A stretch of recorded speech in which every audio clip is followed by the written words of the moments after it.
24/7 news nation, সবার মাঝে সবার আগে। সম্প্রতি দিল্লিতে অনুষ্ঠিত হওয়া এক অনুষ্ঠানে বিশ্ব মানবাধিকার সুরক্ষা কমিশনের জাতীয় ভাইস প্রেসিডেন্ট পদে নিযুক্ত হলেন কলকাতা হাইকোর্টের আইনজীবী ও ভারত সরকারের অন্তর্ভুক্ত বিচার বিভাগের panel council doctorate Shantanu Sinha. উক্ত সংস্থাটি হল একটি মার্কিন যুক্তরাষ্ট্রীয় সরকারি সংস্থা ও এটি New York department of state ও কলোরাডো রাজ্যের সেক্রেটারি অফিস দ্বারা অনুমোদিত।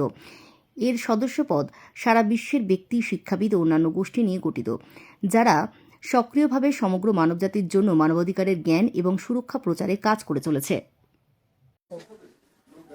এই পদ পেয়ে আগামী দিনের লক্ষ্য যে মানুষের যে সুরক্ষা, সেই সুরক্ষার ব্যাপারে আমাকে আরও বেশি সচেতন করতে হবে মানুষকে, এবং পাশাপাশিভাবে শিশু সুরক্ষা এবং মহিলাদের সুরক্ষার ক্ষেত্রেও আমাদেরকে যথেষ্ট রকমভাবে নজর রাখার দরকার।